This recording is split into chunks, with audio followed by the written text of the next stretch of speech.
Bonjour à tous, aujourd'hui nous allons voir Virtu qui nous est amené par Super Meeple en français. C'est un jeu qui est pour de 2 à 5 joueurs avec des règles très particulières pour 2 joueurs que je n'ai pas lu, je joue jamais à 2 joueurs, mais en tout cas les adeptes de jeux à 2 joueurs peuvent être rassurés. Il y a vraiment tout un système qui a été mis en place spécifiquement pour les 2 joueurs.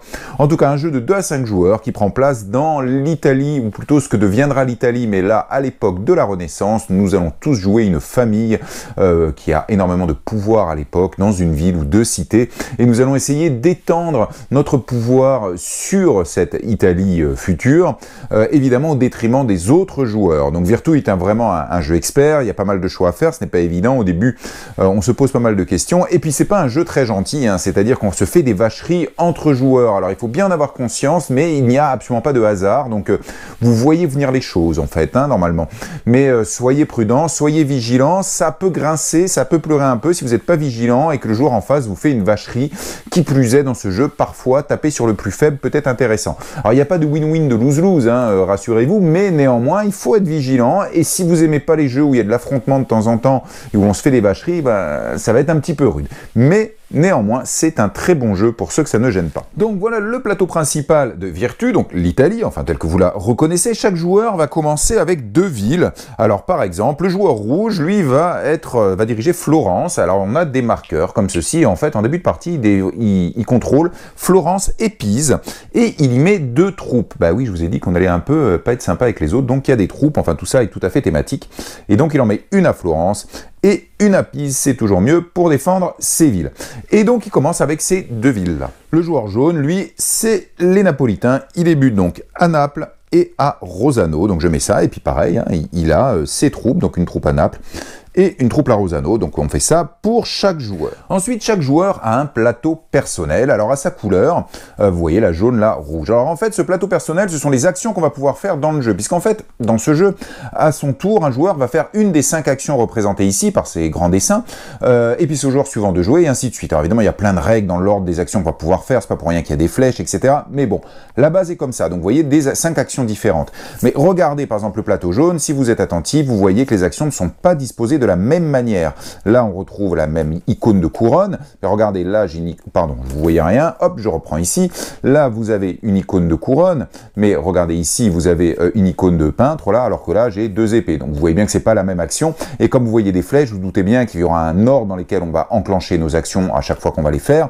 Et bien, déjà, en fonction du positionnement sur les plateaux, ça ne sera pas le même. Donc déjà, on a une première asymétrie, c'est l'enchaînement des actions pour chaque joueur ne sera pas le même. Ça, c'est la première chose. Évidemment, il y a plein de règles là-dessus. Vous allez le voir. Ensuite, évidemment, le départ sur la carte, c'est pas le même. Ça, c'est certain. Mais ce n'est pas tout. Dans ce jeu, il y a des cartes. Alors, et les cartes sont très, très importantes. Ce sont des personnages, hein, donc des intrigants, des gens qui vont être dans notre cour, dans notre palais. Bon, on débute tous avec 3 cartes qui sont des membres de notre famille, à notre couleur, et elles sont tout à fait différentes. Vous retrouvez les symboles des actions, ou pas. Et vous voyez que par exemple entre rouge et jaune, là par exemple, c'est pas les mêmes symboles sur les cartes de leurs personnages. Et en dessous, là, vous avez des bonus. Vous allez voir comment je les utilise. Bon, pareil, hein, entre rouge et jaune, ce ne sont pas les mêmes bonus. Donc, ces cartes-là sont fondamentales, vous allez voir. Donc, les plateaux personnels qui nous permettent de faire nos actions dans un certain ordre, l'ordre est différent pour chaque joueur. Et les cartes de départ qui nous apportent des bonus sont différents pour chaque joueur. Et les villes de départ sont différentes pour chaque joueur. Donc, départ asymétrie. Alors ces cartes que je viens de vous montrer en fait vont dans notre palais. Alors elles peuvent aller sur ces emplacements d'action là, c'est tout à fait possible, on va pouvoir les mettre là, ou bien ce sont des courtisans qui tournent autour de notre palais. Alors là vous avez des emplacements, vous voyez là sur les côtés. Au début on n'en a que 3 d'actifs, ces 3 qui sont colorés par rapport à ceux qui sont un peu plus en filigrane, et on va pouvoir placer des cartes comme ça, soit en courtisan comme je viens de vous le dire, soit dans le palais lui-même. Alors vous allez voir évidemment l'importance de tout ça, que ce soit pour faire nos actions ou que ce soit pour les bonus qui sont inscrits en dessous des cartes qui représentent des personnages.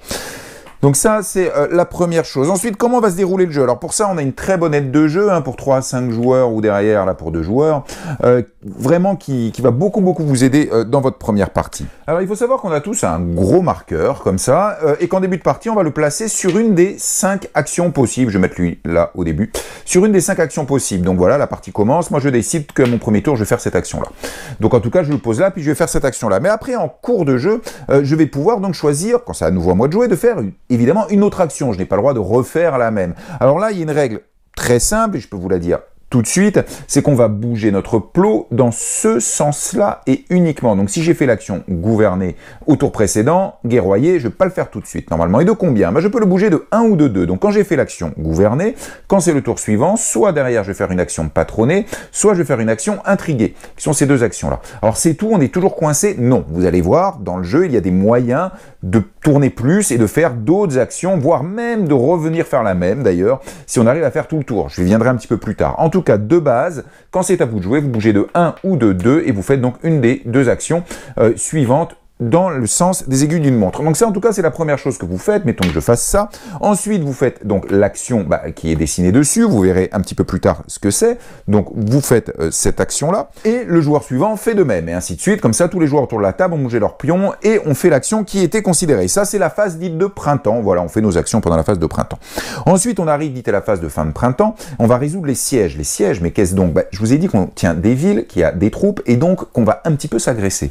Donc, on va faire le siège de cités adverses, donc des autres joueurs qu'on va pouvoir leur prendre, mais aussi des cités neutres qui au départ n'ont pas de pion de plot dessus. Tout ça, là, ce sont des cités qui sont neutres. Donc on va pouvoir faire des sièges qu'on aura organisés lors de notre action. Donc lors juste de la phase précédente de printemps, on aura fait des actions qui préparent un siège, et une fois que tous les joueurs ont fait leur action, on regarde où est-ce qu'il y a des sièges. Alors j'ai dit leur action, donc en effet on ne fait qu'une action, et une seule action suffit à préparer un siège. Donc on résout les sièges, et puis chaque joueur là va pouvoir gagner ou perdre des cités, des villes, en fonction de ce qui se passe. Une fois que l'on a fait ça, on va redéfinir l'ordre du tour. Alors l'ordre du tour, il est indiqué ici, je vous le mets peu importe au hasard, je vous mets ça, ça et ça, même s'il n'y a pas de joueurs bleus là sur la carte, on s'en fout, donc je mets ça là, on va redéfinir l'ordre du tour. Alors comment on le fait? En fait c'est assez simple, ça dépend de qui possède le plus de cités, et bien comme par hasard on le fait juste après les sièges. Celui qui a le plus de cités en jeu va être premier joueur, et ainsi de suite. En sachant que s'il y en a deux qui sont ex aequo, c'est le dernier à avoir obtenu le même nombre de cités qui sera devant l'autre. Alors ça, en fait, ça se suit sur un petit plateau que vous avez là, que je vous pose ici. Voilà, je vous prends 3 marqueurs pour les joueurs, on les met là au début. Alors là, je vous parle des cités. Regardez pas ça ni ça au-dessus, on s'en fout pour l'instant. Voilà, on a tous des cités, et puis dès qu'on va gagner une cité, hop, on va avancer notre pion. Donc dans cette situation-là, par exemple, on pourrait être plutôt, hop, je vous le remets là, bleu aurait gagné une cité, ensuite... hop, rouge qui était là, on a gagné une, mais après lui, et jaune n'a pas gagné de cité à cette manche-là. Donc du coup, on se retrouve avec rouge, bleu, jaune, ce que je vous ai mis ici. En tout cas, comme je viens de vous le dire, on tourne, on se pose, on fait l'action, chaque joueur fait ça. Une fois que tout le monde l'a fait, on regarde s'il y a des cités neutres ou d'autres joueurs qui sont en siège, et puis on change les propriétaires des différentes cités. On adapte, donc ici, pour ceux qui ont gagné des cités, on les fait progresser, et on adapte l'ordre du tour. Alors évidemment, vous voyez des petits symboles avec des chiffres, cherchez pas, c'est des points de victoire. Plus vous avez de cités, plus vous aurez de points de victoire à la fin de la partie, et ça, tout le monde le fait. Par contre, le jeu est bien fait, vous n'allez pas vous échapper sur cette piste. Généralement, si vous commencez à vous échapper sur cette piste, ça va mal se passer pour vous. Donc, on se suit un peu sur cette piste des cités, en règle générale. En tout cas, ça, c'est dans cet ordre-là qu'on fait. Puis après, on fait une phase dite d'hiver. Alors, une phase d'hiver, c'est quoi? Ça va être différentes choses. Ça va être de payer la solde des soldats qu'on aura mis sur le terrain. Oui, pour que ce soit un peu compliqué, qu'on n'ait pas 150 soldats. Vous allez voir comment ça se passe. On va pouvoir réorganiser un petit peu les cartes, parce que vous voyez les cartes qui sont là. Alors ça, c'est le cœur du jeu. On va pouvoir en mettre ici, les déplacer. Vous allez voir comment. On va réorganiser ça. Et la façon dont sont placées les différentes cartes joue directement sur la façon dont on va pouvoir faire les actions. Et enfin, on va pouvoir gagner de nouvelles cartes. Vous vous en doutez bien, ainsi que de nouvelles troupes. Donc ça se fait dans cet ordre-là. Donc je me déplace, je fais l'action, tout le monde a fait son action, on regarde s'il y a des sièges de cités, soit neutres, soit d'autres joueurs. S'il y en a et qu'il y en a qui gagnent des cités, on bouge les pions ici, il aura plus de points de victoire fin de partie, ce qui modifie l'ordre du tour. Et ensuite, chacun va devoir payer ses soldats, va éventuellement réarranger ses cartes autour de son plateau pour être le plus efficace possible. Vous allez voir dans un instant comment ça marche. Et puis derrière, gagner de nouvelles cartes s'il le veut, enfin il faut les payer, et me rajouter des nouveaux soldats s'il le veut. Mais pareil, vous allez voir, il faut payer, ce n'est pas gratuit. Et voilà, et la partie tourne comme ça, non-stop. Enfin, non-stop, elle s'arrête à un moment quand même. Alors les critères de fin de partie sont assez simples. Si toutes les villes sur la carte sont occupées par les joueurs, si on les a toutes prises, à ce moment-là, la partie s'arrête. De même, si un joueur arrive ici, c'est-à-dire si un joueur possède ici 8 villes, et ben la partie s'arrête à la fin de la manche. Il y a un autre critère qui est cette piste-là que nous verrons un petit peu plus tard. Pareil, on va monter de la même manière que sur les cités, mais avec une autre action. Si un joueur a réussi à monter tout en haut de la piste, la partie s'arrête. Là, la partie s'arrête. Là, la partie s'arrête. Toutes les villes sont occupées, la partie s'arrête. Alors, je vous ai pas mis de jetons, mais il faut savoir qu'en fait, quand on joue par exemple à 3 joueurs, il y a quasiment toutes les cités qui sont ici, là, qui ne jouent pas. Donc, on met des jetons spécifiques dessus, qui sont dans le jeu, pour les bloquer. C'est-à-dire qu'on les considère comme inexistantes, ces cités. Donc, on ne joue pas avec toutes les villes en fonction du nombre de joueurs. Allez, on va rentrer un peu dans le détail, mais avant, il faut bien voir que dans ce jeu, il y a des ressources. C'est-à-dire qu'une seule ressource que vous allez thésauriser, c'est l'argent, les florins. Voilà, ça, vous allez faire votre petit trésor à vous, les dépenser régulièrement et puis en gagner de nouveau. Après, les autres ressources, elles, par contre, elles sont sur les cartes. Alors, si vous regardez une carte, regardez en bas, alors vous retrouvez le dessin des florins, et là, vous avez une couronne. Une couronne, c'est une des ressources, en gros, on va dire que c'est de l'influence. Alors, vous avez les couronnes, vous avez aussi, je vais vous le montrer là, par exemple, avec les cartes de départ du joueur bleu, des croix, donc ce petit symbole croix, ça c'est une autre ressource. Alors vous allez voir comment ça marche. Donc les couronnes, les croix, ça ne se thésaurise pas, vous allez voir comment ça marche. Ensuite vous aurez ces petits symboles de chevaux, qu'on peut considérer un petit peu comme des ressources. Vous aurez le symbole de bateau aussi, qui est en gros une ressource, vous allez voir, que vous allez dépenser. Donc des couronnes, des croix, vous les retrouvez ici, vous voyez, des couronnes, des croix, des bateaux, des chevaux, que vous retrouvez ici, et aussi ce petit symbole, là, cette tête comme ça que vous retrouvez là d'ailleurs. Ça, ce sont les ressources, ainsi que ça, mais ça c'est un peu particulier, que l'on va dépenser. Alors ça vous semble un peu beaucoup, mais non, vous allez voir. Les actions, en fait, vous demandent ce genre de choses-là, et vous allez voir tout de suite comment on peut les avoir, en gros, les sortir des cartes. Parce que ces symboles que vous allez utiliser pour faire toutes vos actions, donc elles sont sur les cartes, certaines sont imprimées directement sur votre plateau, mais c'est aussi sur les villes. Et oui, les villes, ce n'est pas que des points de victoire, bien que ce soit bien important, mais c'est aussi les symboles que vous retrouvez là, florin, couronne, croix. Bateau, florin, vous voyez, bateau, gna gna. Donc quand on commence, par exemple, joueur rouge, il a Florence et Pise, donc il a ces deux villes-là. Donc lui, il a aussi potentiellement ces ressources-là, en gros les ressources que produisent la ville, donc on va les mettre ici, et puis jaune, tous les joueurs feront pareil. Et quand on va gagner donc de nouvelles villes, quand on va arriver à prendre de nouvelles villes, et bien évidemment, il y a des tuiles qui vont avec. Et des tuiles, il y en a pour toutes les villes. Donc du coup, vous avez tout ce gros tas de tuiles, et puis voilà, si vous avez pris Pérouse, vous rajoutez Pérouse à vos tuiles villes, et maintenant, Pérouse, non seulement ça vous fait monter ici en point de victoire, mais en plus, ça sera des ressources potentielles, comme vous allez le voir. Attention, il y a des tuiles, regardez, ça c'est pour 2-5 joueurs. Enfin, il faut regarder, il y a certaines tuiles dans le setup qui seront à enlever en fonction du nombre de joueurs. Alors, on va voir au fur et à mesure ce qui rapporte les points de victoire. Je vous ai déjà montré les cités. Alors, il faut savoir que c'est un jeu qu'on gagne en 15 points. En gros, si vous faites 15 points, il y a toutes les chances que vous ayez gagné le jeu. Donc, on ne fait pas beaucoup de points. Dans notre partie, les points, ça a été 14, 13 et 11. On a joué à 3. Donc c'est un jeu, encore une fois, dans lequel on ne fait pas beaucoup de points. Les points sont rappelés ici. Alors évidemment, vous avez ces deux pistes-là, mais vous verrez, il y a aussi d'autres choses. Alors les croix, à la fin, enfin vos productions de croix vont aussi jouer. Je vais vous expliquer ça un petit peu plus tard. Mais donc vous avez compris, on va faire des actions. Pour faire ces actions, on a besoin de ressources, soit les florins qu'on peut thésauriser, soit des ressources indiquées en bas des cartes ou en bas des tuiles villes qu'on va pouvoir utiliser si on les possède, bien évidemment. Alors notez que je ne vous ai pas parlé de cette zone-là, comme vous voyez. Alors là, ce sont les alliances avec les grands royaumes de France, l'Empire ottoman ou le Saint-Empire. Et vous allez voir, là aussi vous avez des petits bonus. Vous voyez une croix, 2 bateaux, les ressources, et puis ce petit symbole dont je ne vous ai pas parlé, qui a lieu pendant la guerre. Nous verrons ça un tout petit peu plus tard. Alors, la première action que je vais vous montrer parmi les 5 qui sont possibles dans le jeu, c'est l'action de patronner, là où on se trouve. Alors, le patronage, c'est quoi? C'est tout simplement en gros, faire le mécène avec un artiste.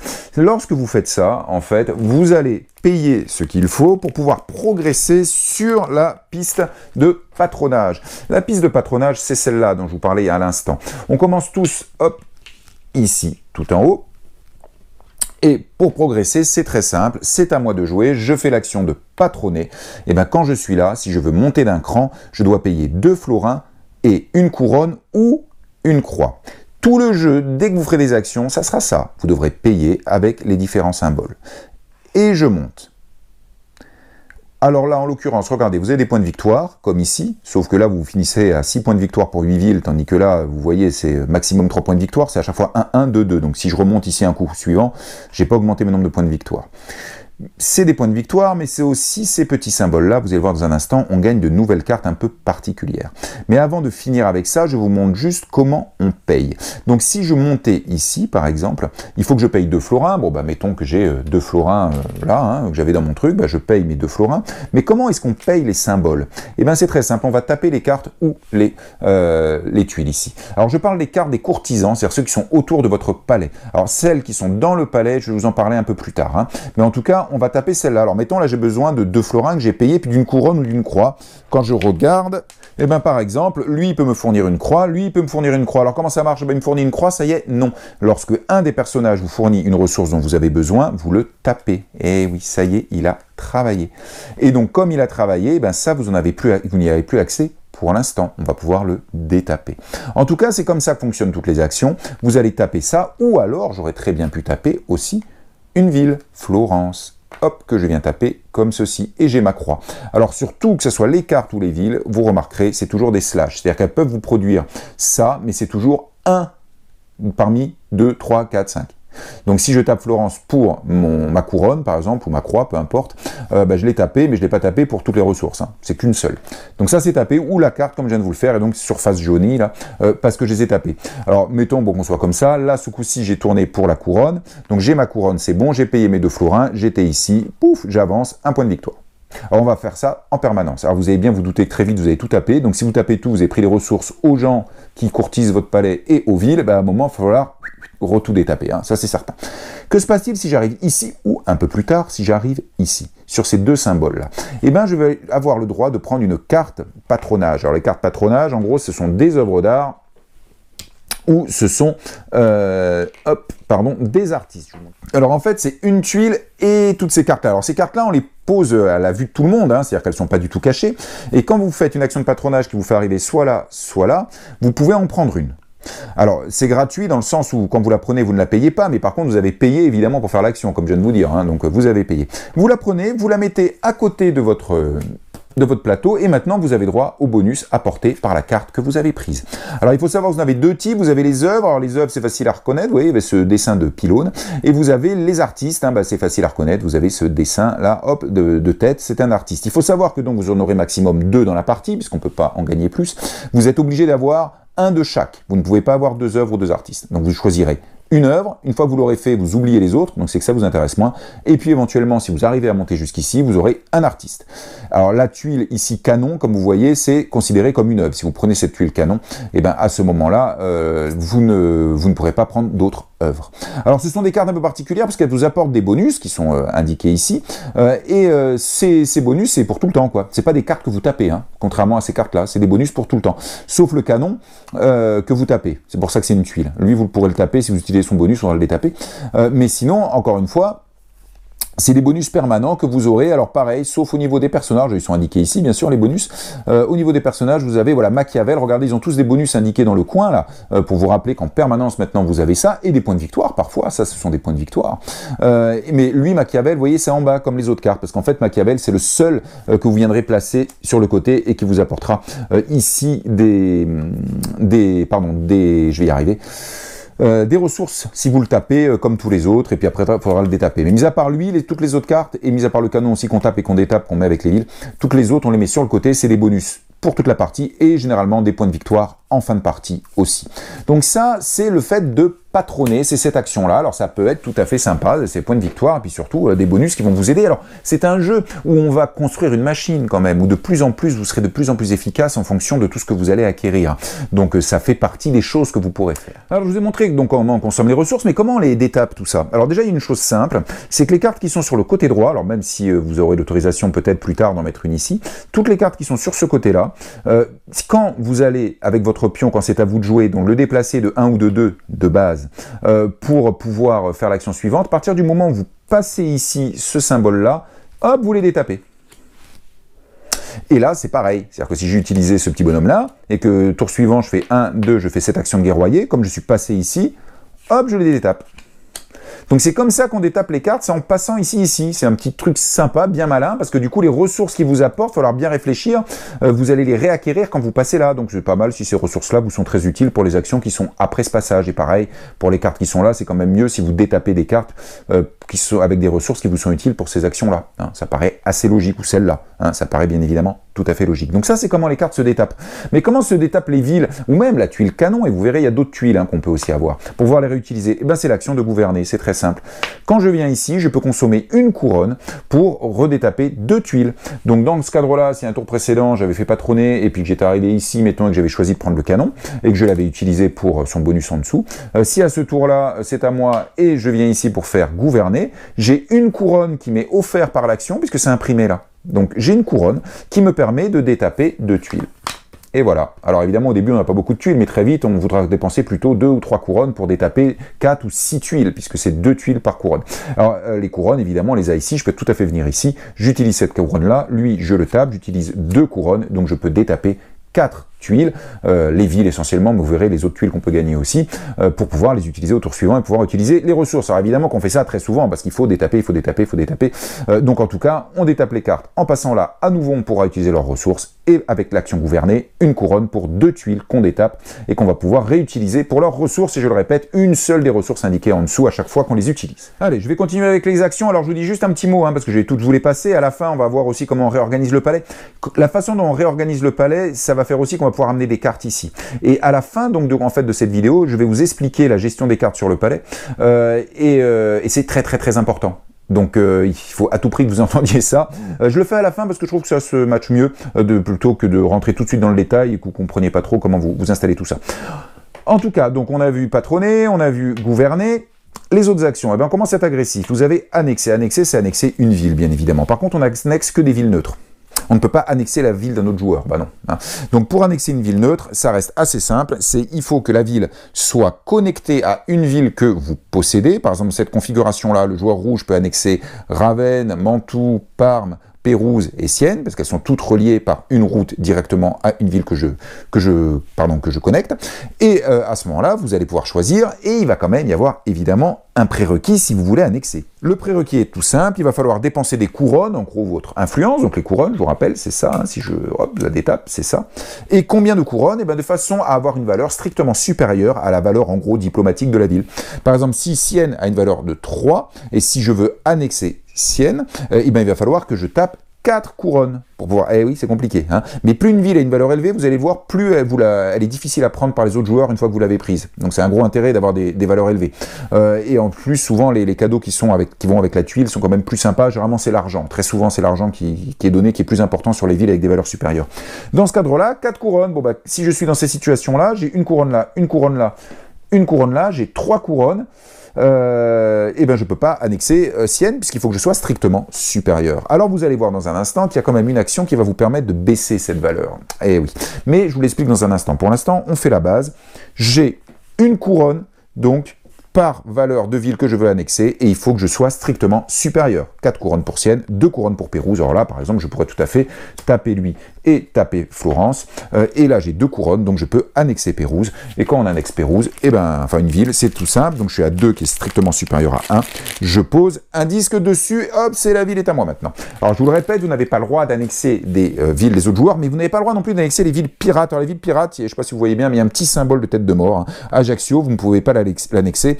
Et Tunis, vous ne pouvez pas l'annexer non plus. Comme vous voyez, il y a une petite tête pirate. Mais comment on fait pour les prendre? Bah, comme les villes des autres joueurs, ce sera guerroyer, bien sûr, c'est en tapant dessus. En tout cas, ça c'est annexé. Ça vous consomme des couronnes. En sachant, néanmoins, excusez-moi, j'ai quand même oublié une chose importante, que vous pouvez aller annexer une ville par la mer. Parce que je vous ai dit qu'il fallait que vous soyez directement connecté, donc ça fait vraiment votre petit coin au début. Mais en fait, vous pouvez passer par la mer, par exemple, je peux à partir de Pise, qui est un port, alors comment je le sais? Parce qu'il y a une petite icône d'encre, vous voyez, comme ça. Toutes les villes qui ont une petite icône d'encre ont un accès à la mer. Comme j'ai une ville ici, je pourrais aller annexer Palerme. Parce que je passe par la mer. Mais attention, si vous passez par la mer, il va falloir dépenser un bateau par mer traversée. Donc de Pise à Palerme, j'ai 2 bateaux parce que j'ai les pointillés ici qui me séparent deux mers. Hein. Donc, je dépense 2 bateaux si je les ai. Alors, dans le cadre de cette partie, je les ai. Pise a un bateau, et puis lui, il a un bateau, donc je peux les taper les deux. Donc, je tape les deux. Je peux prendre Palerme, mais en plus, il faut que je tape 4 couronnes, puisque Palerme est de niveau 3. Donc, peut-être Messine, qui me demande que 2 couronnes. Donc, avec lui, je peux, avec 2 bateaux tapés, paf, paf, et 2 couronnes tapées, prendre Messine. Donc, vous pouvez aussi passer par la mer, mais en tapant, encore une fois, des symboles bateau 1 par mer traversée, si vous voulez annexer. Guerroyer. Alors, je ne vous montre pas intrigué, parce que c'est avec cette action-là, vous allez modifier les valeurs des villes que vous voulez annexer, mais c'est avec cette action-là, vous allez aussi modifier, possiblement, les valeurs des villes que vous voulez attaquer. Vous allez voir dans un instant, mais intrigué, vous pouvez leur faire encore autre chose. C'est pour ça que je vous le garde pour la fin, après vous aurez expliqué ces deux choses-là. Alors, pour guerroyer, comment on fait? Déjà, pour guerroyer, vous allez attaquer une ville, soit la ville d'un autre joueur, soit une ville neutre. Hein. Vous allez déplacer vos troupes. Alors là, la règle est assez simple. Vous les déplacez suivant les routes qui sont indiquées. Et bien, déplacer une troupe d'un lieu à un autre en suivant une route, ça vous consomme une icône cheval. Alors ça tombe bien, guerroyer vous en file une, d'entrée de jeu. Hein, vous puissiez quand même le faire. Après, il va falloir trouver des icônes cheval sur vos tuiles et sur vos autres cartes. Vous voyez, par exemple, là, il n'y en a pas. Après, il faut avouer que eux, par contre, ils ont pas mal de thunes. Vous voyez, des poum-poum, ils peuvent gagner assez facilement de l'argent dès le départ. Mais il vous faut des icônes chevaux. Donc par exemple, si je fais guerroyer avec Florence dans ce cadre-là, je peux juste déplacer une unité militaire, une troupe, d'un seul niveau. Donc ça, c'est l'action de base pour guerroyer. Alors vous me dites, ça y est, je suis là, j'attaque. Non. Rappelez-vous, je vous ai dit, on fait d'abord tous nos actions et ensuite, on résoudra les sièges. Si j'ai déplacé une troupe à côté d'une ville, qu'elle soit un autre joueur ou qu'elle soit neutre, une fois que tous les joueurs auront fait leur action, nous résoudrons les sièges. Tous les joueurs qui auront balancé des troupes à côté de ville, là, bim, c'est après les actions de tous les joueurs qu'on résout. C'est très important, parce que je fais ça, si je ne suis pas dernier joueur à ce tour, j'ai un autre joueur, vous allez le voir, qui va pouvoir m'embêter pour résoudre le siège à la fin de la phase des actions. Retenez ça, hein, dans notre partie, première action, il y en a un qui a guerroyé, comme ça, et l'autre joueur lui a foutu en l'air son siège, hein, parce qu'il n'était pas dernier joueur. Donc, guerroyer, ou soit vous blindez, vous savez que personne ne pourra venir vous embêter, soit vous êtes dernier joueur dans le tour, et à ce moment-là, vous pouvez guerroyer, personne ne viendra vous embêter avant le siège, puisque tout le monde a fini son action.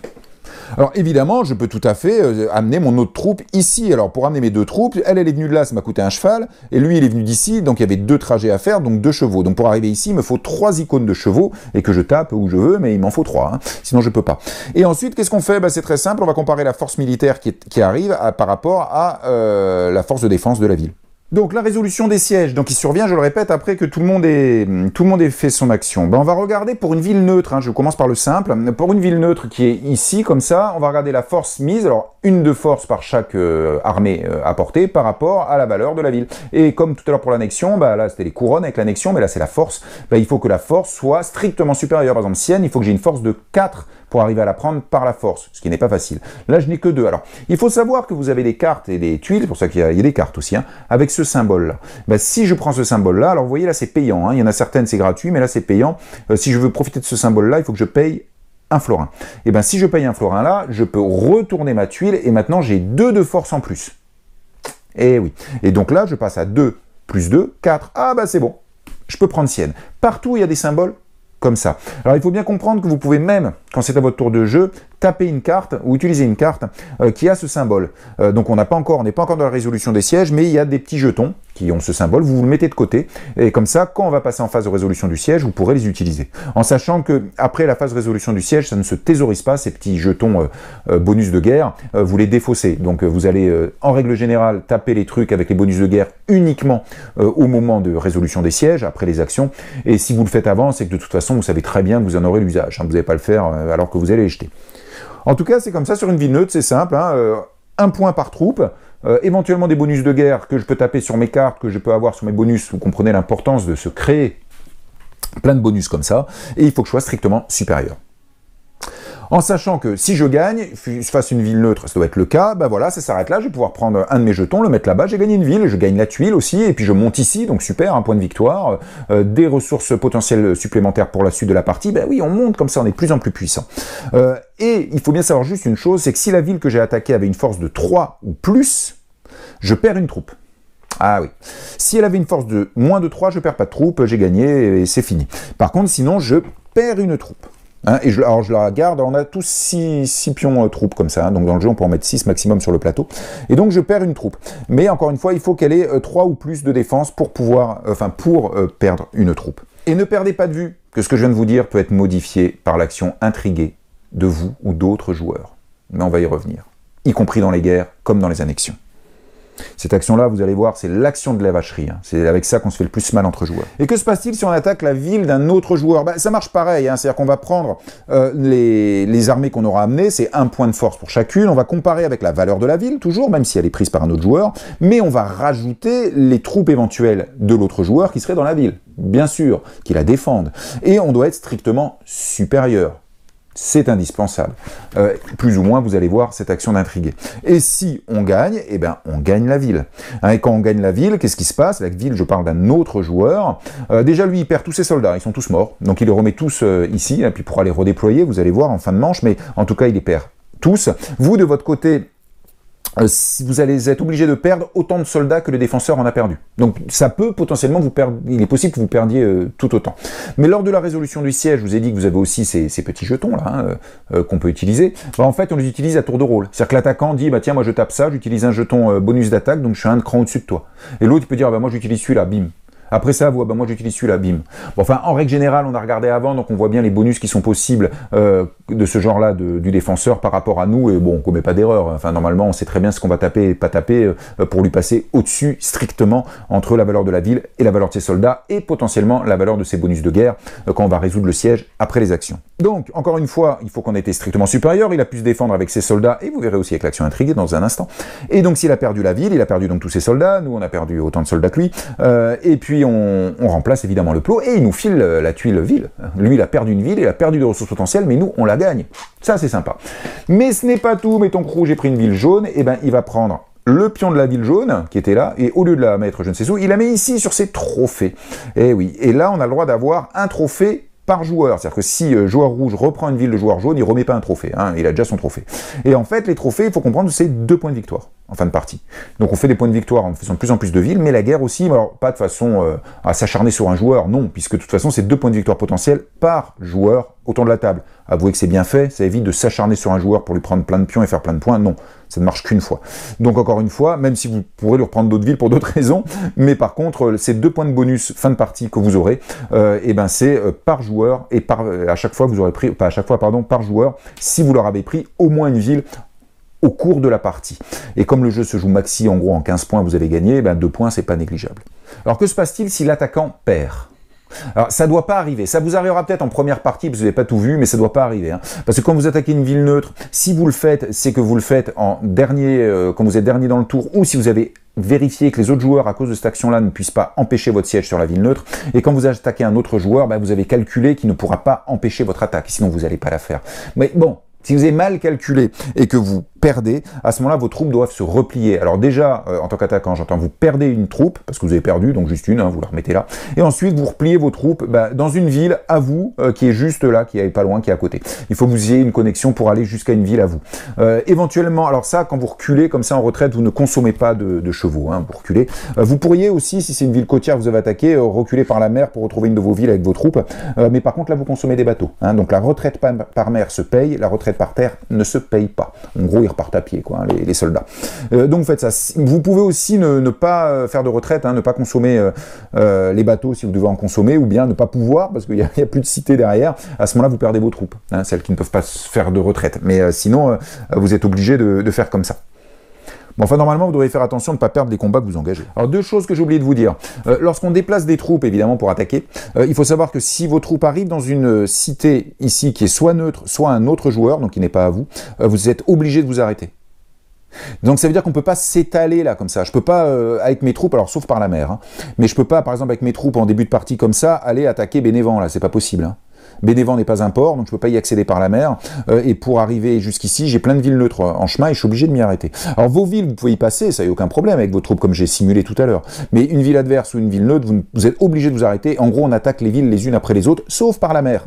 Je le répète, toutes les villes côtières, elles sont attaquables par la mer à partir d'une autre ville côtière en consommant des bateaux. Alors, et l'action intriguée, alors juste avant, sachez qu'il y a une action, qui est l'action commercée, regardez, c'est cette action-là avec un bateau. Alors, elle n'existe pas sur les plateaux, elle n'existe que sur les personnages. Alors, vous remarquez depuis tout à l'heure, je vous dis comment on tape là pour choper les ressources. Alors, du coup, vous avez oublié, mais ces actions-là, comment on peut les déclencher? Alors, c'est simple, hein, je vous l'ai dit, hein, c'est quand vous poserez vos cartes ici.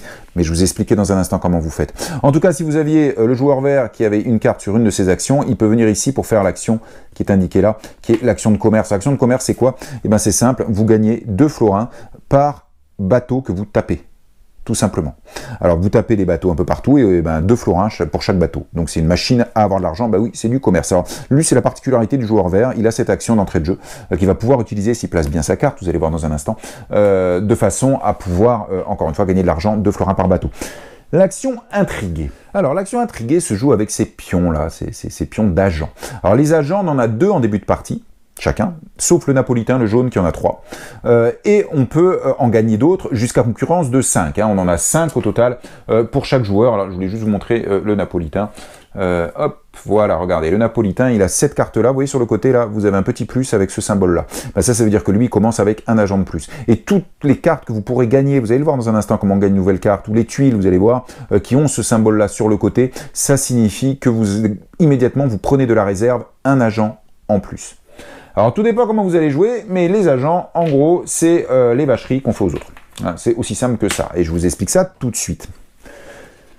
Déjà, un agent, il faut bien comprendre que vous allez pouvoir le poser sur le plateau personnel d'un autre joueur à votre tour. Vous faites l'action intriguée, et vous pouvez tout à fait, sur le plateau de l'autre joueur, venir placer votre agent. Première règle, où vous placez votre agent, vous allez voir, il y a d'autres endroits où on peut les placer, où vous placez votre agent, il doit être tout seul. Donc, ça veut dire que s'il y avait un autre agent sur une zone où vous voulez placer des plateaux de notre joueur, vous ne pouvez pas poser votre agent. Vous devez d'abord retirer l'agent qui y est. Ça, c'est très important comme règle. Il n'y a qu'un seul agent par lieu où on peut les poser, quel que soit le joueur concerné. Hein. Alors, pourquoi? Parce qu'en fait, poser un agent ou retirer un agent, ça vous coûte une icône agent. C'est cette icône-là que vous avez. Alors, vous en avez une sur le plateau d'entrée de jeu, c'est-à-dire que quand vous venez faire intriguer, même si sur vos cartes ou vos tuiles, alors il se trouve que Médicis en a un, hein, vous voyez, il a une carte avec un agent, donc je peux taper Julien de Médicis soit pour une couronne, soit pour un agent. Vous tapez donc ça, ou bien vous utilisez ça pour un agent. Alors, évidemment, si je fais cette action-là, j'ai un agent ici, un autre agent ici. Si je tape, je peux en placer 2. Je peux placer mes 2 agents en une seule action intriguée. Alors ça, c'est vrai dans toutes les actions. Vous pouvez les faire autant de fois que vous voulez, tant que vous pouvez payer en ressources. Hein. Et ça, il n'y a aucun problème. Alors attention, ça, c'est une ressource. En gros, c'est une ressource, je peux utiliser un agent. Donc, on peut se tromper, c'est-à-dire faire une autre action et se dire, ah bah tiens, j'utilise lui, et puis comme ça, je peux intriguer. Non, non, non. Pour intriguer, pour utiliser ces ressources agents, vous devez faire l'action intriguer. C'est là qu'elles s'utilisent, ces ressources agents. Pas ailleurs, comme les couronnes s'utilisent sur les actions couronnes. Enfin, là où il y en a besoin. Bref, c'est à moi de jouer. J'utilise la ressource agent qui est là, pour par exemple retirer l'agent d'un autre joueur, puis je tape lui pour venir poser. Alors qu'est-ce que ça fait si je pose ça? Eh bien c'est simple, ce joueur-là ne peut plus utiliser l'action gouverner. Oh, bah oui, mais alors après il pourra faire intriguer, et s'il fait intriguer, hop, en consommant un symbole d'agent, il peut retirer mon agent que je lui ai mis là. Et maintenant il pourra le réutiliser. Alors ça peut être violent, hein, parce que si lui il était ici, qu'il avait prévu de faire gouverner, parce qu'il devait détaper ses tuiles, vous le voyez bien, vous voyez qu'il est là, il va passer ici, vous voyez qu'il a plein de tuiles tapées, il va falloir qu'il vienne faire gouverner pour les détaper. Et bien ça vous de jouer, vous êtes intrigué. Oh, bah top, vous le mettez là. Oh, bah il peut plus. Et comme son intrigué est là, et qu'il a son plot ici, bah il va pas pouvoir faire intriguer pour le virer. Ça c'est vache. Hein. Donc avec ça on bloque, et si un autre joueur vient lui placer là et là, enfin on peut vraiment s'embêter quand même. Hein. Donc ça, c'est la première vacherie que l'on peut se faire. Et ça peut être, si vous anticipez pas, ça peut être dur. Il faut regarder où sont les plots des autres joueurs sur leur plateau pour voir où ils en sont par rapport à intriguer, et vous, de même, où vous en êtes par rapport à intriguer. Faites attention. Alors, il faut juste savoir une chose, je vous le dis, parce que vous me dites, oh, bah génial, et comment il fait je vous ai dit qu'on pouvait bouger plus de 2, c'est 1 ou 2 de base. Alors, autant vous le dire tout de suite, comment on fait pour bouger plus de 2 si on en a envie? Soit vous avez des cartes avec un petit symbole flèche, qui est rappelé sur l'aide de jeu. Le petit symbole flèche, je vais vous le remontrer, voilà, c'est ça là, ce petit symbole-là, vous avez des cartes avec ce petit symbole-là, toutes les cartes que vous tapez avec ce symbole-là, pour ce symbole, vous offrent un déplacement en plus, donc vous pourrez bouger de 2, de 3, de 4, hein.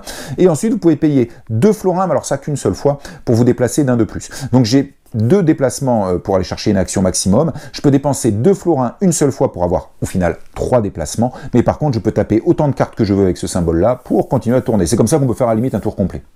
Donc si vous êtes ici, qu'on vous bloque ici, bon, eh ben, qu'est-ce que vous faites? Si vous avez un florin, vous pouvez aller jusqu'ici, puis si vous avez un symbole avec la flèche, vous le tapez, et vous allez directement intriguer, et vous le virez.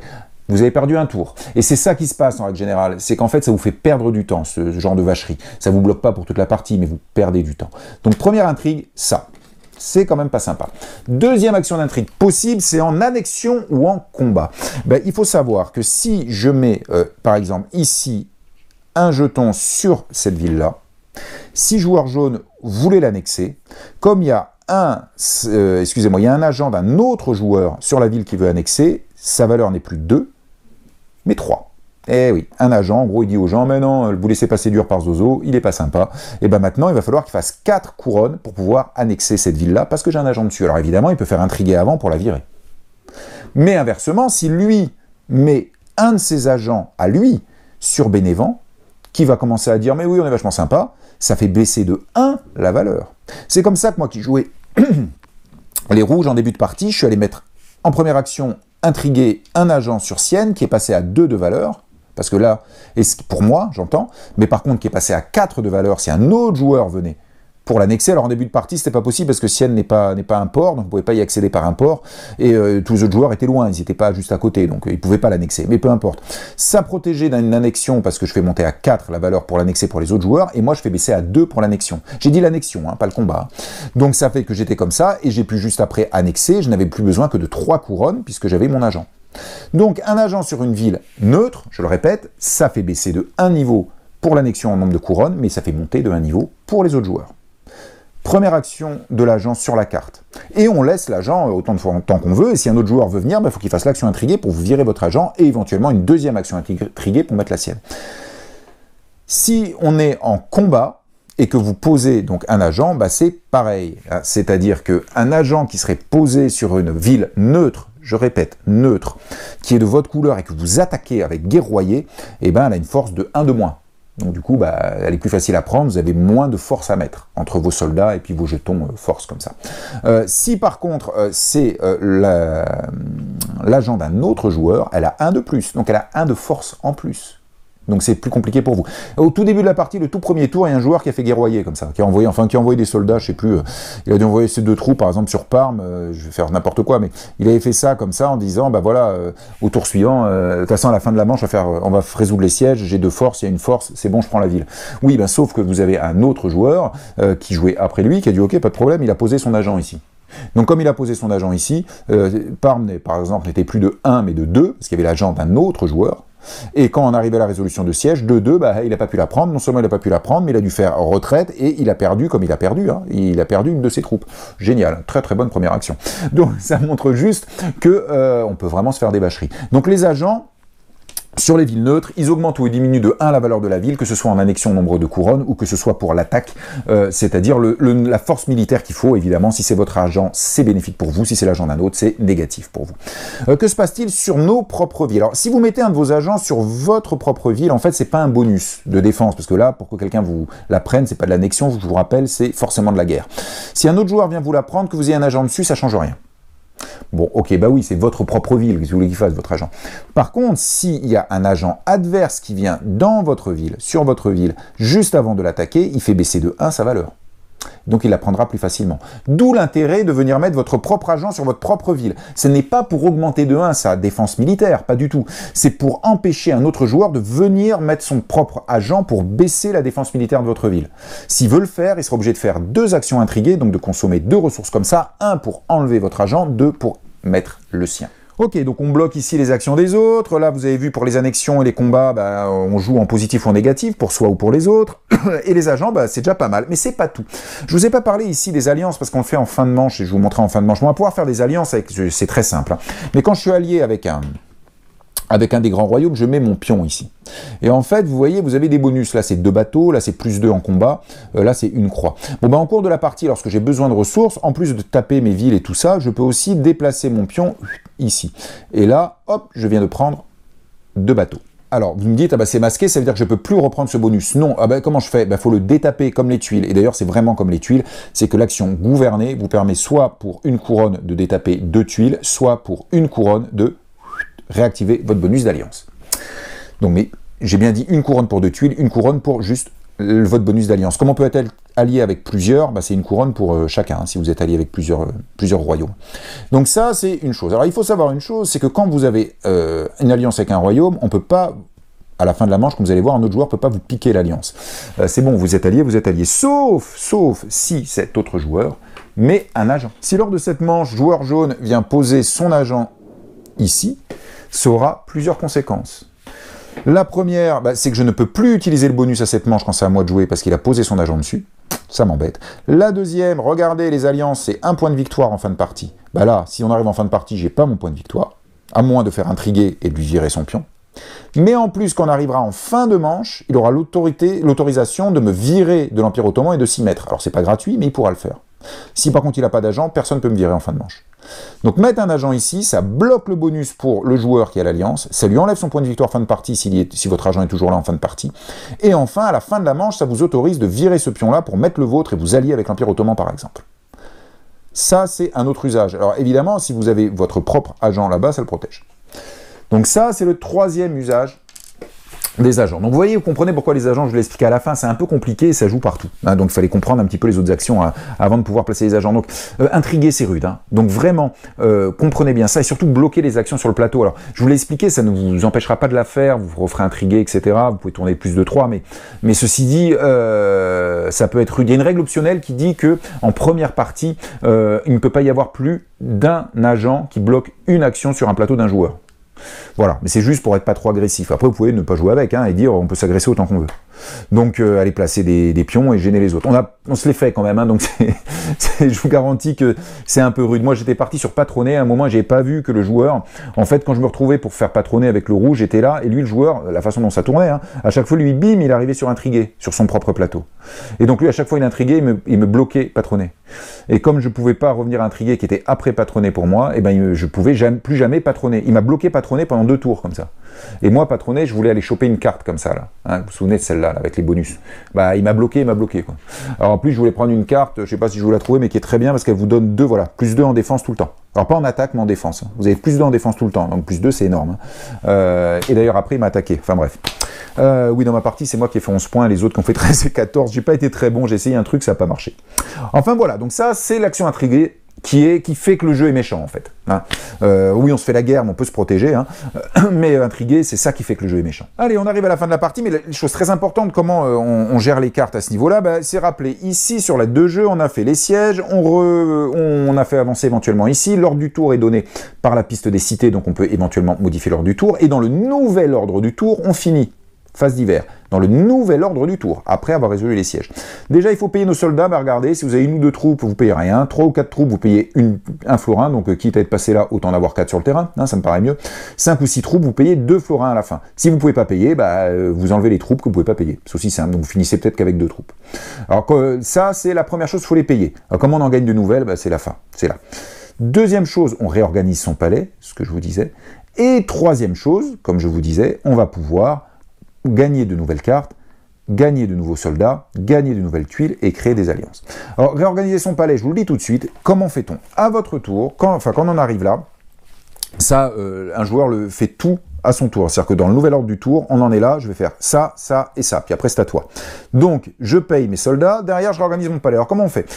En fait, dans la partie, vous allez avoir des petits symboles sur le côté de certaines cartes, vous savez, comme le symbole, je vais y arriver, voilà, comme ce symbole-là qui vous donnait un nouvel agent, vous avez des symboles qui correspondent, d'ailleurs je crois qu'il y en a aussi ici, voilà, ici, quand vous arrivez à votre 5e cité, ce symbole-là, il signifie que vous libérez un autre emplacement. Donc maintenant, vous allez pouvoir mettre une autre carte autour de votre palais, ce qu'on appelle les courtisans.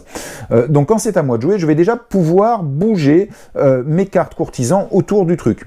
Alors, j'ai pas le droit d'échanger 2 cartes comme ça. Ça, je peux pas le faire. Je suis obligé d'échanger les cartes, de mettre une carte sur un emplacement libre. Dans ces situations-là, si je voulais les bouger, ça veut dire que j'ai forcément libéré un autre de mes emplacements. Alors quand je vous dis que je libère, comme je viens de vous montrer avec ces symboles-là, un autre de mes emplacements, peu importe lequel c'est. Je sais que parmi ces 3-là, j'en ai un de dispo, celui que je veux. Donc je pourrais tout à fait, si j'étais, mettons, arrivé ici à 5 cités, je peux tout à fait, comme j'en ai un de libre, de prendre celui-là, je le mets là. Lui, tout compte fait, il m'intéresse plus ici. Hein, vous savez que ça change comme ça. Voilà, ça, je peux le faire. On peut organiser comme on veut. Ensuite, vous pouvez prendre un de vos gus et venir le mettre ici. Alors ça, c'est vraiment l'action la plus importante. Déjà, si vous prenez un de vos gus pour le mettre sur une de vos zones d'action, première chose, il ne doit pas être tapé. Par exemple, lui, qui a été tapé au cours de mon action, je ne peux pas le déplacer. Donc si vous prévoyez en fin de manche de déplacer un de vos gus pour le mettre ici, pour modifier les actions de votre plateau, parce que du coup, ça les modifie, et ben, vous ne l'utilisez pas à votre tour. Donc je viens ici, mettons, et je mets ici. Alors il faut savoir que si vous mettez une carte, il faut qu'il n'y ait rien dessus. C'est-à-dire qu'il faut qu'il n'y ait pas de votre pion d'action, je ne peux pas modifier l'action que je viens de faire. Il ne faut pas non plus qu'il y ait d'agent d'un autre joueur. Si je suis là, que je voulais faire ça, bah, je ne peux pas. Parce qu'il y a l'agent d'un autre joueur. Donc il faut qu'il n'y ait rien dessus. Donc mettons, je viens de le mettre là. Alors comment ça marche ça? Ces cartes-là, on ne les tape pas. Et bien maintenant, si j'amène mon pion ici, c'est plus l'action de gouverner que je fais, mais c'est l'action d'annexer, puisque c'est le dessin qui est là. Alors virer son action de gouverner, c'est complètement stupide, parce qu'on a tout le temps besoin de les taper. Donc on va dire plutôt l'action de patronner. Peut-être que vous ne faites pas de patronage, cette partie, ça ne vous intéresse pas. Maintenant, vous avez deux actions d'annexer. C'est quand même bien. Mais vous pouvez très bien aussi la mettre ici, c'est-à-dire vous remplacez votre action d'annexer par cette action-là. Vous dites quelle est la différence? Ben, la différence, c'est quand vous mettez une carte comme ça, lorsque vous venez faire l'action de la carte, vous bénéficiez d'une des deux ressources, ou des trois d'ailleurs, qui est indiquée en bas. Mais par contre, vous ne tapez pas la carte. C'est-à-dire qu'à chaque fois que vous revenez ici, bim, vous bénéficiez des ressources qui sont là. Ah, c'est pas mal ça quand même. Ben oui, c'est pas mal. Je vais la détaper celle-là, vous allez voir pourquoi. Donc ça, c'est l'intérêt déjà de mettre une carte. Ça, vous voyez, annexer, ça vous donne aucune couronne, donc il faut en choper en tapant des cartes. Ben, quand vous le mettez ici, maintenant, votre action annexée, elle aura d'entrée de jeu une couronne, puisque lui, il a une couronne. Alors lui, du coup, ça sera moins intéressant, évidemment. Donc ça, c'est plus quand la carte est sur le côté pour taper, pour pouvoir avoir un intrigue de plus. Autre mouvement que vous pouvez faire, regardez, vous avez un petit espace en dessous. Et bien, une carte qui n'aurait pas été tapée, je peux aussi venir la glisser en dessous et améliorer mon action. Et ça, hop, faut pas l'oublier. Maintenant, mon action d'annexer, regardez, elle bénéficie de 2 couronnes tout de suite. C'est quand même très bien.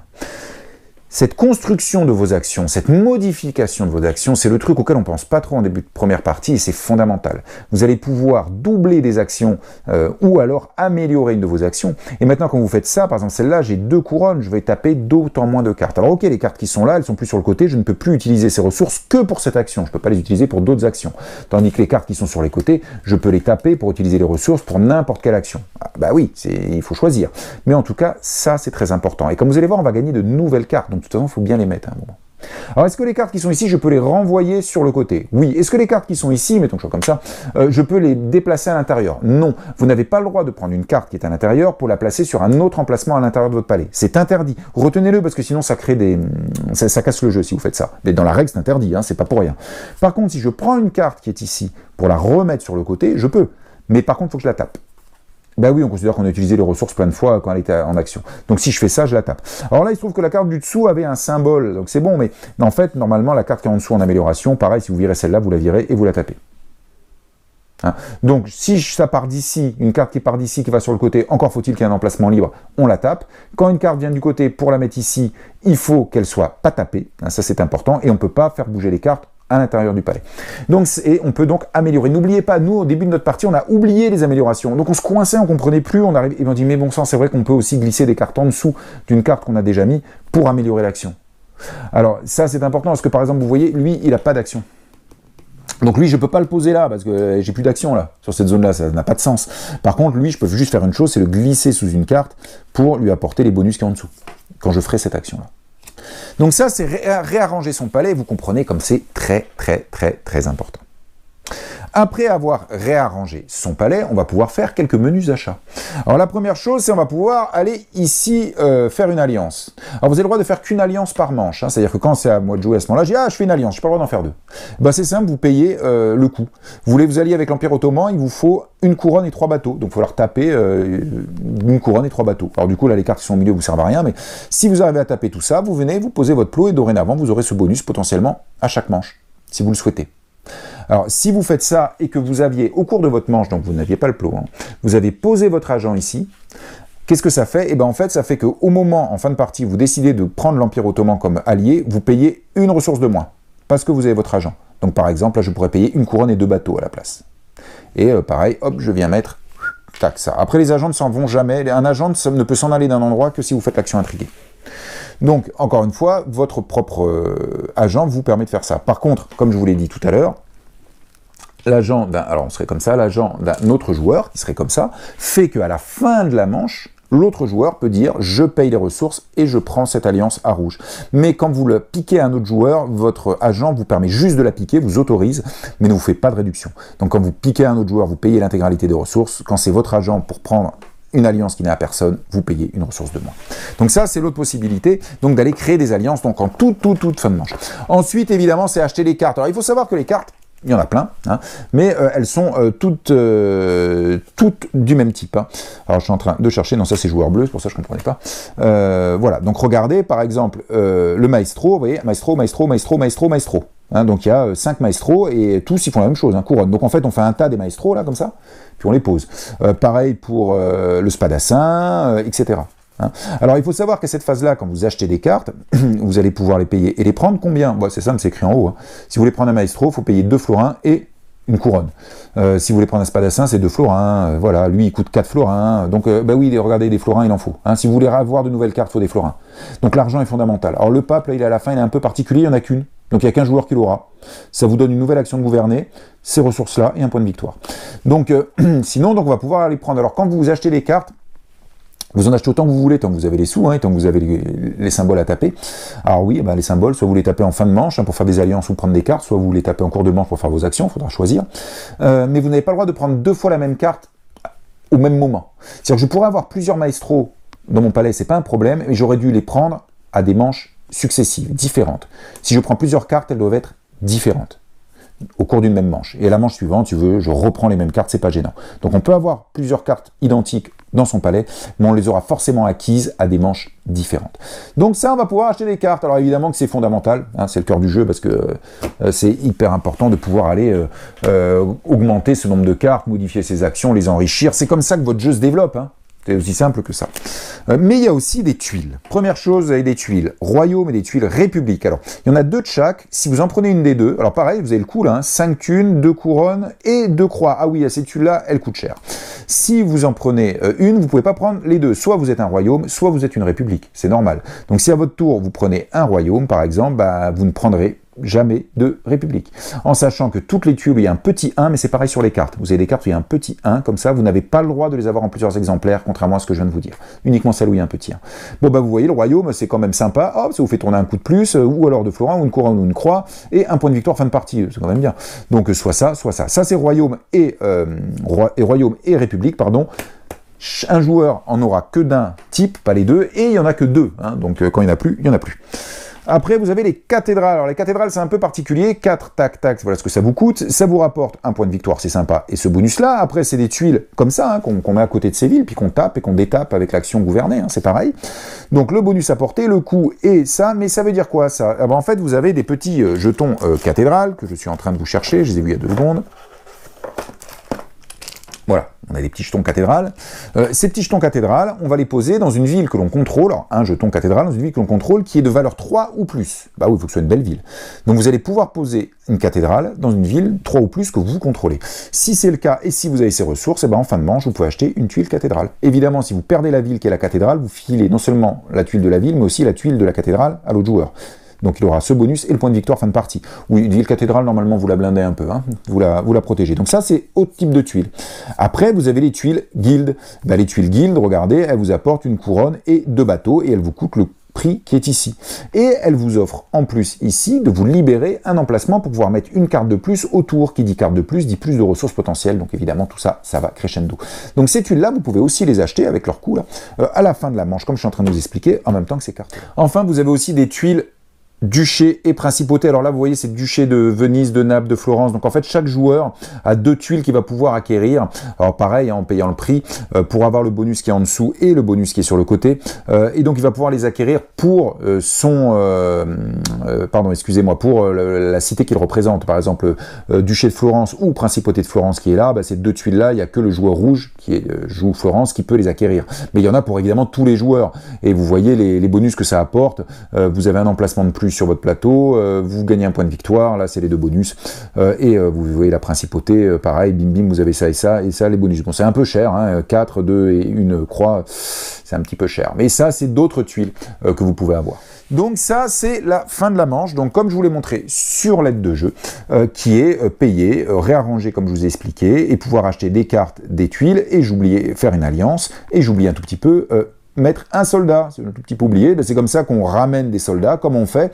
Vous avez posé des troupes, alors on en a 6 au maximum, sur des cités que vous avez, bien sûr, c'est là qu'elles apparaissent, elles apparaissent pas ex nihilo comme ça au milieu de la plaine, et c'est simple, si c'est dans une de vos 2 cités de départ, Pise et Florence pour le joueur rouge, ça vous coûte 1 florin. Si vous les mettez dans une cité que vous avez prise, c'est 3 florins. Bah oui, ça coûte beaucoup plus cher dans des cités qui sont pas à vous au départ, mais bon, c'est quand même, moi j'ai pris Rome, assez vite, j'ai claqué les 3 florins pour mettre quelqu'un à Rome. Alors il faut savoir que quand j'avais mis à Rome, c'est de valeur 4, donc quelqu'un qui voulait m'attaquer, avec la troupe en plus dessus, il fallait qu'il fasse 6 en agression. Ça commençait à piquer, en plus j'avais des cartes moi ici qui me ramenaient des bonus de combat, donc il fallait qu'il fasse 7 ou 8, donc Rome était imprenable. Hein. Donc c'est comme ça qu'on arrive à blinder une ville quand même. Hein. Donc le jeu est méchant, mais on peut tout à fait se protéger. En tout cas, c'est comme ça qu'on embauche une nouvelle troupe, mais n'oubliez pas, il va falloir les payer à la fin de la manche. Les 2 premières troupes que vous avez en début de partie, elles vous coûtent rien, mais vous ne rajoutez qu'une seule, et bim, déjà, il faudra payer. Donc autant en rajouter 2, parce que 4 troupes, c'est le même prix. Hein. À la fin de la manche à payer, donc autant en mettre 2 d'entrée de jeu. Voilà, et cette aide de jeu est très très précieuse, hein, parce que vous avez donc d'abord comment se déroule chaque manche, et puis ici toutes les actions qui sont reprises, les coups avec les modifications en fonction des agents, et ici les sièges, quand on résout les sièges, ne pas oublier les soldats et les jetons comme ça que vous aurez gagné, et ici il y a toutes les explications de ce qu'on perd, de ce qu'on gagne, etc. Donc cette aide de jeu est très précieuse, et à 2 joueurs, je vous ai dit qu'il y a une règle spécifique à 2 joueurs, quand je vous dis qu'il y a une règle spécifique, il y a vraiment une règle spécifique à 2 joueurs, hein.